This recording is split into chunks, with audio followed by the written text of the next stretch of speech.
Olive, napanood ko yung livestream ng vlogger na si Maricon Rivera. It has gone viral. Alam na lahat na kinidnap po si Mookie. Seriously, Astrid? Pati ba naman yung ulo mo? Nabilog na rin ang Emma at Danilo? Dapat kasi hindi ka nang gulo doon. Dapat hinayaan mo na lang si Mookie. Yan. Diyan ka magaling. Ang manise! Olive, kinidnap mo si Mookie. And if they find solid evidence, posibleng mabuksan yung ginawa mo kay Danilo.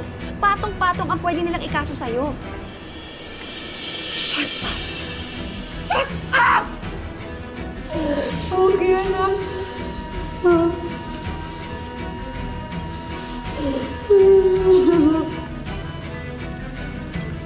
Vital signs stable. Thank God. Ano bang nangyayari sa'yo? Bakit parang biglang kasalanan ko ang lahat ng to? Yung nagawa ko kay Mookie. Hindi ko naman sinasadya yun eh.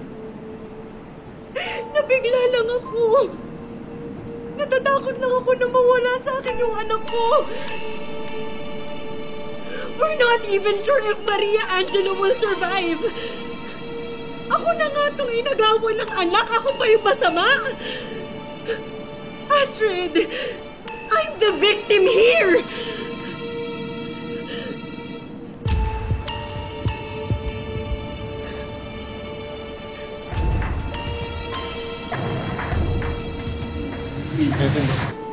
Dok. Dok, kumusta po yung lagay ng anak namin? Na-stabilize na po namin ang vital signs niya. However, she's still in a coma. At hindi pa rin namin masasabi kung kailan siya magkakamalay. Dok, gawin niyo po lahat para mailigtas yung anak namin. Ngayon ko lang po namin nalaman na siya po yung nawawalang anak namin eh.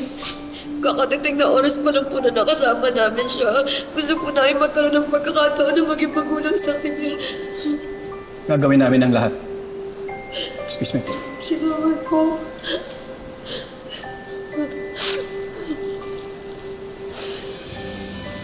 Anak.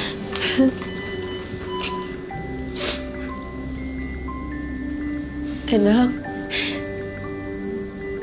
nandito kami ng tatay mo. Kung san-san ka namin hinanap, nasa malapit ka lang pala. Sana noon pa namin nalaman, anak. Noon pa namin ikaw natulungan. Ang sakit-sakit isipin at tiniis mo lahat. At wala kami.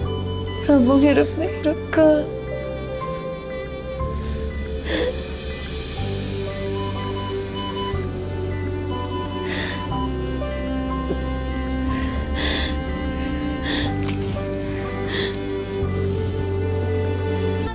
May kakilala si Bukoy dun sa pulisya. Hindi raw kasi matibay yung testimonya ni Bukoy para maireklamo natin si Olive. Ang ibig sabihin, hindi pa natin agad mapapakulong si Olive. Baka ganun na nga. Tapos yung tungkol doon sa child abuse. Kailangan daw natin ng konkretong ebidensya na talagang minamaltrato ni Olive si Mookie. At yung tungkol naman doon sa pangingidnap ni Olive kay Kyla. Kailangan meron daw tayong matibay na pruweba na tayo yung mga totoong magulang ni Mookie. Gusto kong pagbayarin yung Olive niya sa ginawa niya sa atin eh. Pero paano? At isa pa, ayoko na siyang magbahid pa dito sa ospital. Emma, huwag kang mag-alala, ha? Hihiram ako ng pera sa boss ko. Papahiramin niya daw ako. At saka yung mga katrabaho ko doon, lahat sila handang tumulong, sina Kutsi, at saka yung mga kapitbahay natin. Huwag kang mag-alala, Emma. Makakahanap din tayo ng matibay na evidence. Mabuti, ha? Tignan mo to, komento ng isang netizen dito. Sabi niya, isa lang daw ang dapat ninyong gawin para mapatunayan ninyo na kayo talaga ang mga magulang ninyo. Tama! Tumpak. Kaya sundin ang mga netizen. Oo. Kung anong pinapagawa dyan, step by step, sundin nyo. Wala namang magagawa ka eh, di ba? Kung wala namang masama, di ba? Sundin kung sundin, di ba? Correct. Kung yun ang magiging solusyon, ito gawin. At saka yung nakalagay, sinabi, maliwanag, pinagtatalong na nila, sabi ganito. Totoong ninakaw ng Olive na yan yung anak namin. Testigo yung dati namin kapitbahay. Si Bukoy. Totoo yun. Kitang-kita ko nung kinuha ng Olive na yan, anak nila Danilo at Emma. Wow. Magkano ba ang pinangako sa'yo para akusahan ako ng kidnapping? Eh, mas mahirap pa yung dalawang yan kesa sa dagang nakatira sa kanal. Grabe siya. Ew. Or baka naman kasi isa kang lasenggo, kaya nakuha ka sa isang bote ng... Anong tawag niyo doon? Four corners? Cuatro cantos. Whatever. I'm sure, kinuntsaba ka lang ni Emma at ni Danilo para sirain ang reputasyon ko. Nagsasabi ng totoo si Bukoy. Tama. Kaya umamin ka na. Sige nga.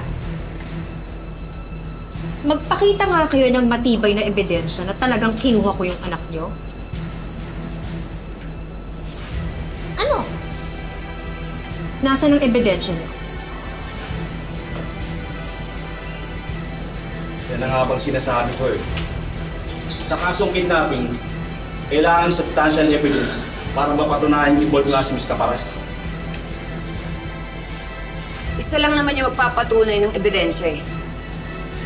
Really, Emma? And what's your brilliant idea? DNA test. Magpa-DNA test tayong tatlo.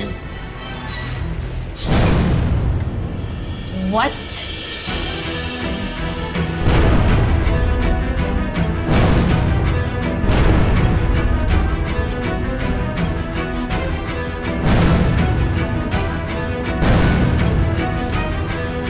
No!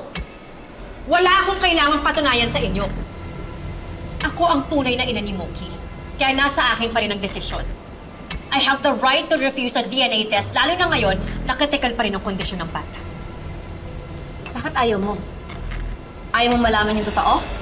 Nakinidnap mo lang si Mookie. Malamang yun ang dahilan kung bakit ayaw magpa-DNA test.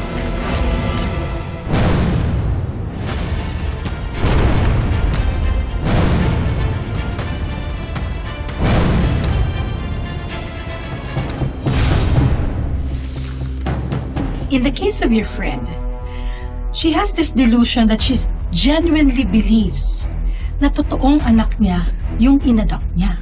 Kailangan mo na siyang dalhin sa akin, Astrid, bago pa may magawang hindi maganda ang kaibigan mo. Bubulok ka mag-isa. Papatayin ka sa lungkot na higit pa sa naramdaman ko nung ninakaw mo yung anak ko. Emma's really getting on my nerves.